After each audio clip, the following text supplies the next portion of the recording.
नमस्कार, स्वागत है आपका पावर ब्रेकफास्ट में। आपके साथ मैं हूं नेहा आनंद। इससे पहले कि हम अंतर्राष्ट्रीय बाजारों का मूड मिजाज देखें, इस वक्त की बिग ब्रेकिंग सीधा आपकी स्क्रीन पर जो आ रही है, सीधा फेडरल रिजर्व की तरफ से। जी हां, बीते रात देर रात हमने देखा फेडरल रिजर्व की तरफ से ब्याज दरों में 0.75 यानी 0.5% की बढ़ोतरी का ऐलान हुआ है। अब दरें बढ़कर 0.25% पर चली गई हैं, लेकिन ब्याज दरों में बढ़ोतरी का यह सिलसिला अभी थमा नहीं है, यहां रुकेगा नहीं, यह आगे भी जारी रहेगा। ये जो ब्याज दर में बढ़ोतरी है, ये इसलिए महत्वपूर्ण है क्योंकि 1994 यानी कि 28 साल के बाद पहली बार हमने इतनी तेज वृद्धि ब्याज दरों में होती हुई देखी है।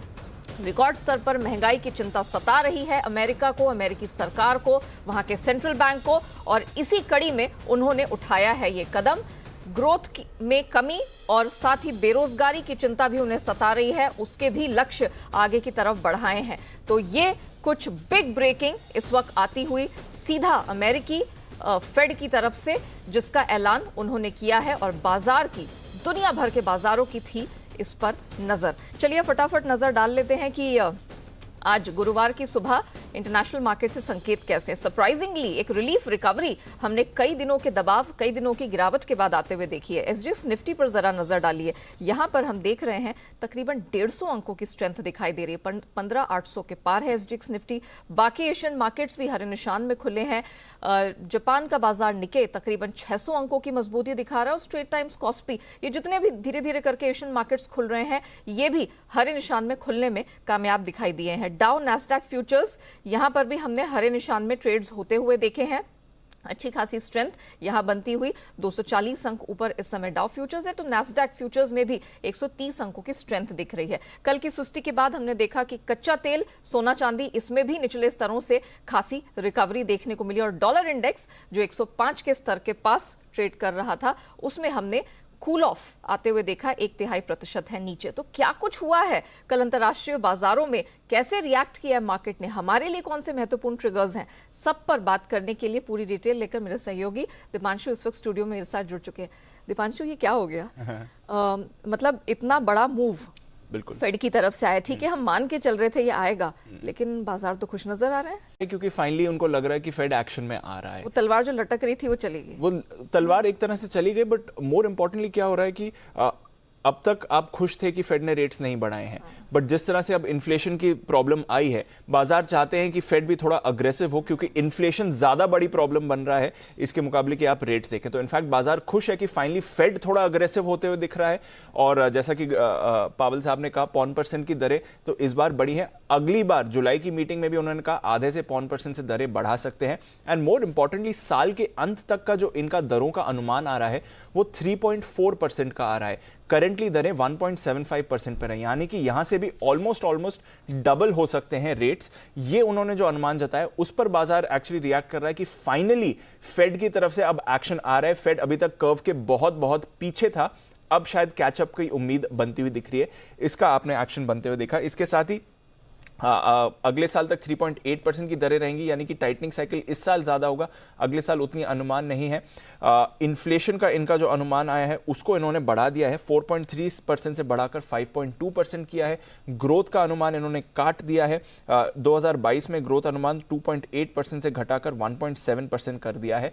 तो डेफिनेटली इन्फ्लेशन का इंपैक्ट आएगा। ये कह रहे हैं कि अभी भी डिमांड काफी मजबूत है, अमेरिका की आर्थिक स्थिति अच्छी है, और इनका फोकस रहेगा एक सॉफ्ट लैंडिंग पर, यानी कि इस तरह से दरें बढ़ाई जाए या इस तरह से पॉलिसी मैनेज की जाए ताकि रिसेशन नहीं आए, मंदी नहीं आए, उसकी उम्मीद अभी भी इन्होंने जताई है। तो कहीं ना कहीं कमेंट्री अग्रेसिव थी, बट अग्रेसिव के साथ थोड़ी पॉजिटिव भी थी। तो दोनों तरफ से बाजार को ये पसंद आया, और हमने देखा कि एक बड़ा रिएक्शन बाजार ने फाइनली देखा। 5 दिनों की गिरावट के ट्रेंड पर फाइनली आपने ब्रेक लगते हुए देखा। डाउ करीब 300 अंक ऊपर बंद हुआ, बट दिन की अगर आप रेंज देखें नेहा, तो 825 अंकों की रेंज में कारोबार हुआ। तो काफी तेज उतार चढ़ाव हुआ, बट अल्टीमेटली 5 दिनों की आपने गिरावट पर ब्रेक लगते हुए देखा। नैस्डैक में 2.5% का उछाल था, बॉन्ड यील्ड 3.5% से घटकर 3.4% के नीचे आ गई। तो ये जो अग्रेसिव रेट हाइक पाथ आ रहा है वो उससे बॉन्ड मार्केट ने भी थोड़ा ये लिया कि चलिए ठीक है, अब इन्फ्लेशन पर इनका ज्यादा फोकस बनते हुए दिख रहा है और रेट्स काफी अग्रेसिवली बढ़ सकते हैं। आईटी शेयर से सहारा था, सेमीकंडक्टर स्टॉक्स में आपने एक्शन देखा, पिटे हुए कंज्यूमर शेयर्स में आपने एक रिबाउंड देखा, ट्रैवल स्टॉक्स में खरीदारी आई। इनफैक्ट एनर्जी सेक्टर को छोड़कर बाकी सारे सेक्टर्स पॉजिटिव ही दिखे। यूरोप की भी अगर आप बात करें तो यहां पर भी 1.5% की तेजी थी।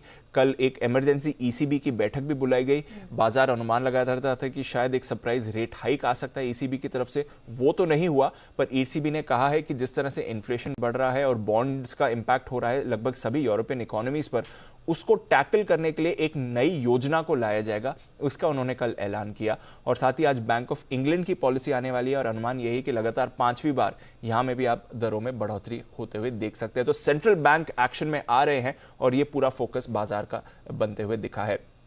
कमोडिटी बाजार में हमने देखा एक बार फिर से कच्चा तेल कल फिसला है, अब $120 के नीचे आपको ब्रेंट ट्रेड करते हुए दिख रहा है।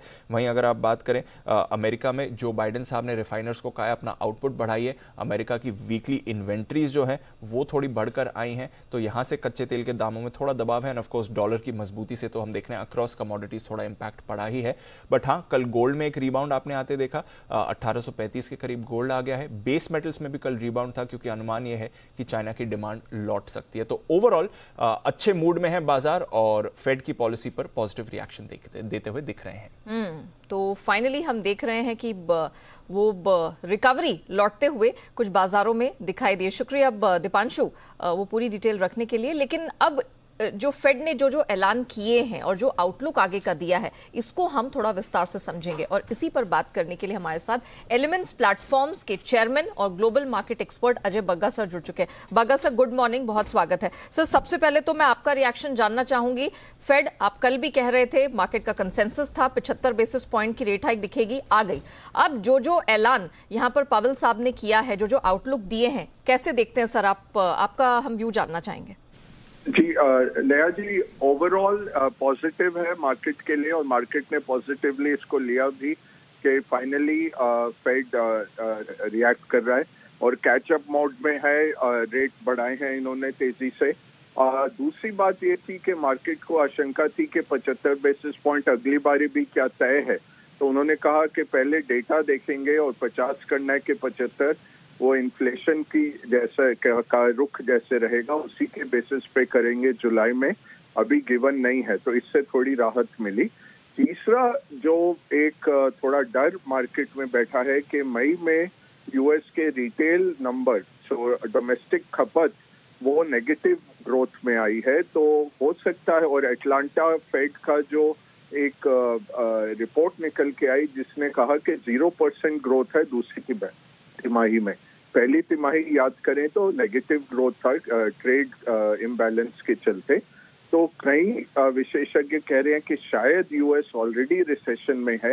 ये मार्केट पे कहीं ना कहीं और अगले 10 दिन में इम्पैक्ट आना शुरू हो जाएगा, और नहीं तो 2023 में अब लगभग तय है कि लैंडिंग सॉफ्ट नहीं है। कल पावेल ने भी कहा सॉफ्टिश लैंडिंग, उन्होंने ये तब्दील किया टर्म, पिछली बारी भी इन्होंने चेंज किया था कि सॉफ्ट लैंडिंग बहुत मुश्किल है, हम सॉफ्टिश लैंडिंग की कोशिश करेंगे। वो उसका डेफिनेशन नहीं है, बट यही दर्शा रहा है कि रिसेशन, एक माइल्ड रिसेशन अगले साल आ सकता है।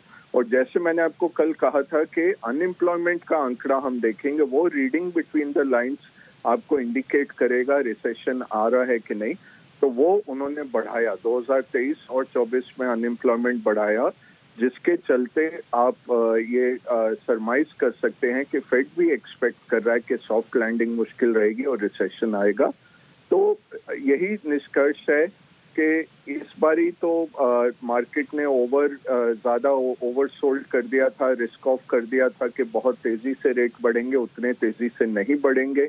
बट सॉफ्ट लैंडिंग भी मुश्किल है, रिसेशन की आशंका बनी हुई है, इसके चलते मार्केट्स का बहुत तेजी से बढ़ना मुश्किल है, रिकवरी भी मुश्किल है। साइडवेज मार्केट रहेंगे आगे 10 दिन, 30 जून तक, क्योंकि एलोकेशन आने हैं इक्विटी के तिमाही के लिए, ऑप्शंस का एक्सपायरी है आज और कल, तो उसमें उसके चलते मार्केट्स में उछाल जरूर है, बट कॉशन अभी भी बरकरार है और बॉटम से मार्केट एटलीस्ट 5 से 6 महीने दूर है। ओके बगा sir, thank you so much. आपने इनफैक्ट, मैं दूसरा सवाल आपसे बाजार पर ही पूछने वाली थी, लेकिन आपने बखूबी दोनों सवालों का जवाब दे दिया। तो क्लियरली हम कह सकते हैं कि बाजार ने अभी तो फेड के स्टैंस को और उनकी चिंता को रिस्पेक्ट किया है, हाथों हाथ लिया है, और यही कारण है कि ब्याज दरों में बढ़ोतरी के बाद हमने इस तरह की आप कह सकते हैं रिकवरी आते हुए बाजारों में देखी है। Thank you so much sir, हमारे साथ जुड़ने के लिए, बताने के लिए कि इस आउटलुक को, फेड के नजरिए को कैसे समझा जाए, ऑफ कोर्स बाजार कैसे रिएक्ट करेगा। इससे पहले कि हम आगे बढ़ें, देख लेते हैं कि कल संस्थागत निवेशकों की तरफ से प्रदर्शन किस प्रकार का देखने को मिला है।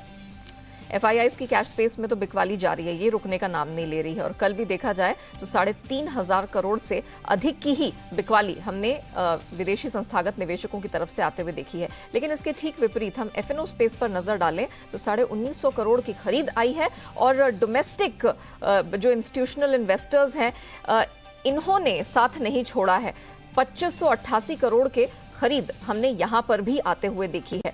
तो जहां एफआईआईज की बिकवाली चिंता का विषय है, डीआईआईज ने दामन थाम के रखा हुआ है, ये फिर भी एक रिलीफ की बात है।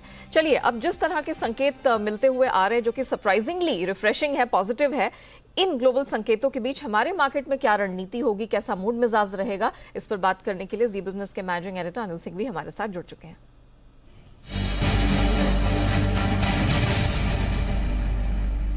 Sir good morning. आज वाकई में गुड मॉर्निंग जैसी फील आ रही है, क्योंकि बहुत सरप्राइजिंग मूव देखने को मिला है। फेड के ऐलान के बाद एसजीएक्स निफ्टी सर 170 पॉइंट ऊपर तक भाग गया था, अभी भी 140-150 पॉइंट ऊपर है। मतलब उम्मीद के ठीक विपरीत बाजार यहाँ रिएक्ट कर रहा है। सर पहले तो यही समझा दीजिए, ऐसा कैसे हो रहा है?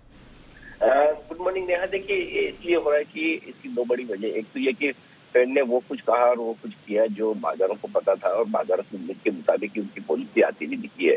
दूसरा ये कि पॉलिसी के आने के पहले बाजार ऑलरेडी काफी पिट चुके थे, खराब से खराब फेड क्या कर सकता है उसे पचा चुके थे, हल्के हो चुके थे। और तीसरा ये कि पोजीशन इतनी कम है कि आपको क्या बताएं। अब एफआईआईज के इंडेक्स लॉन्ग पोजीशन देखिए, हमारे बाजार में सिर्फ 11% है, ऑलमोस्ट लाइफ टाइम लो के आसपास है। इतने कम तो हम मार्च 2020 में जब कोविड आया था तब भी नहीं थे।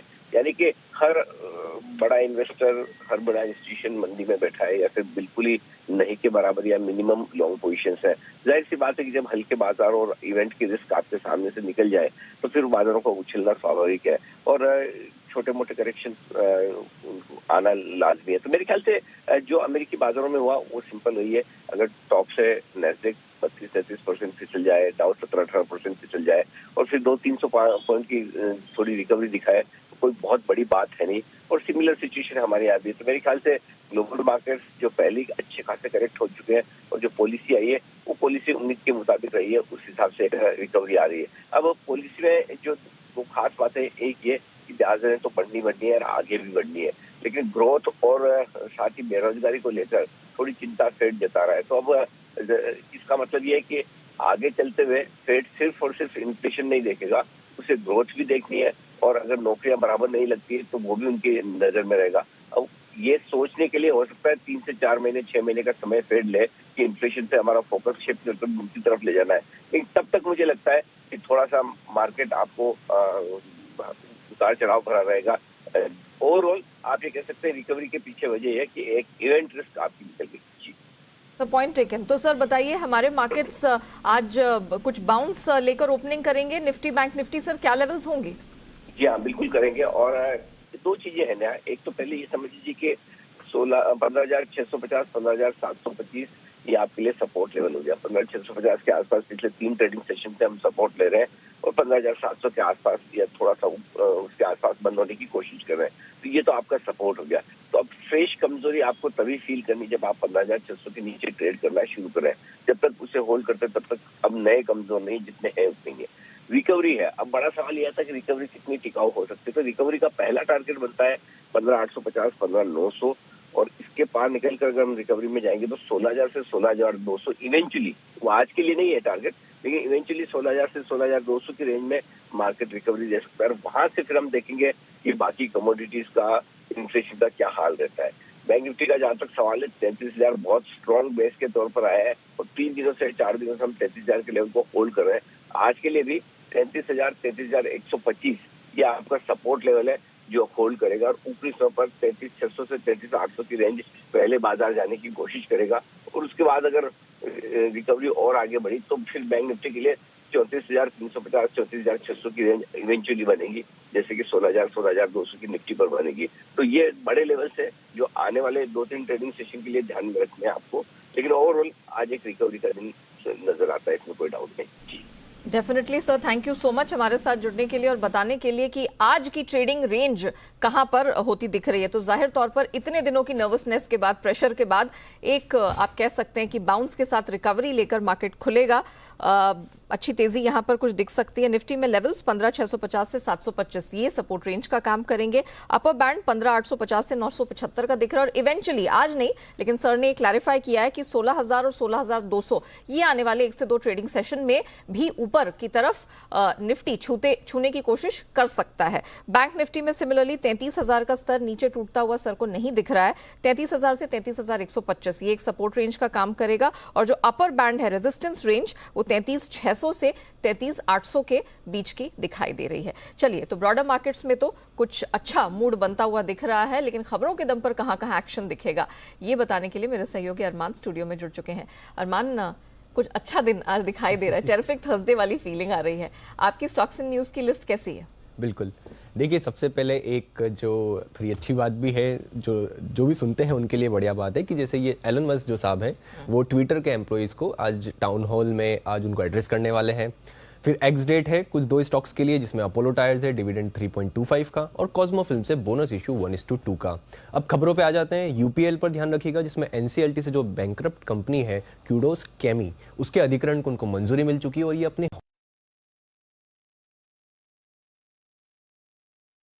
2 साल में ये निवेश होने वाला है। इंटरग्लोब एविएशन और स्पाइस जेट पर ध्यान रखिएगा, क्योंकि आज से अब जो रिकॉर्ड स्तर पर जो एटीएफ की कीमतें हैं वो लागू हो जाएगी। जो आज से अब जो एटीएफ कीमतें हैं वो लगभग 1 जून से अगर कंपेयर किया जाए तो लगभग 16% बढ़ी हुई है।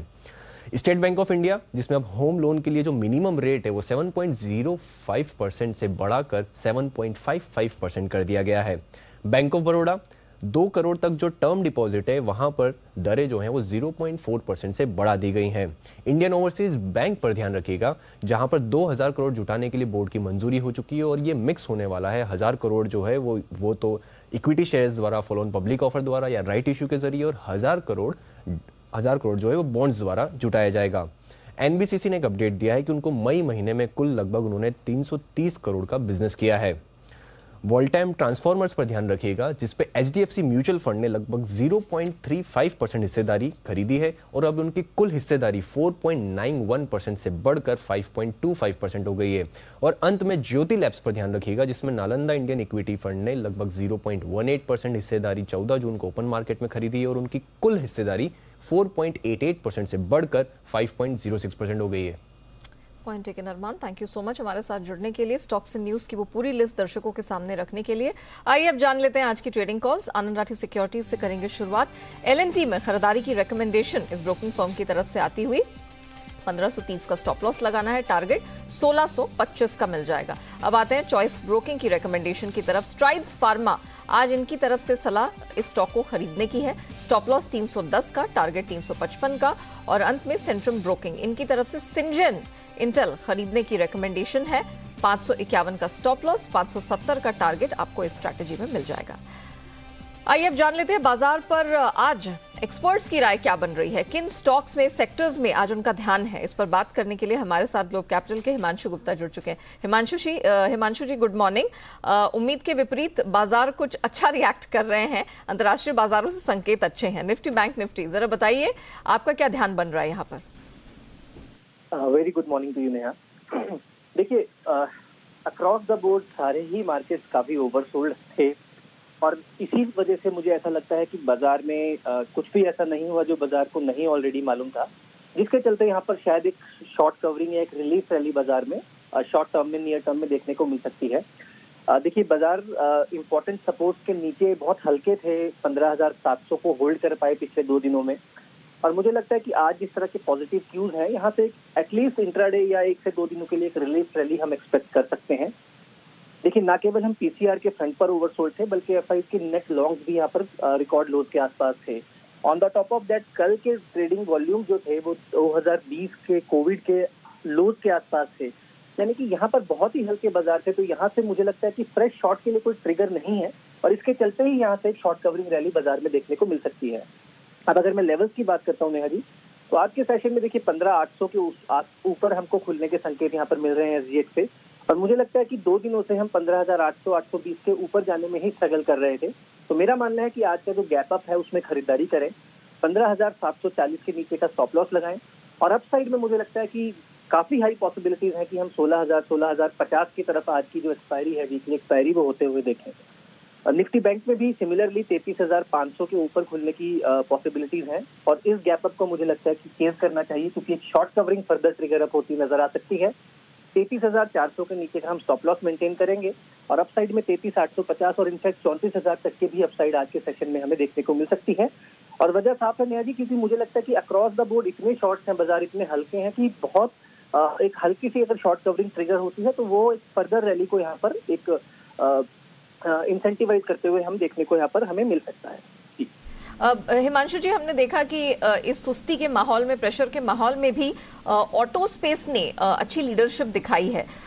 कल हमने देखा mid cap, small cap indices और इससे जुड़ी जितने स्टॉक्स थे, इन्होंने भी काफी रेजिलियंस दिखाया है। मुझे बताइए, क्या अभी भी स्ट्रेंथ यहीं पर देखने को मिलेगी, या जैसा आप कह रहे हैं कि शॉर्ट कवरिंग रैली है तो बाकी सभी इंडाइसेस और स्टॉक्स चलते दिखेंगे? कोई स्पेसिफिक सेक्टर आपके जहन में है इनके अलावा?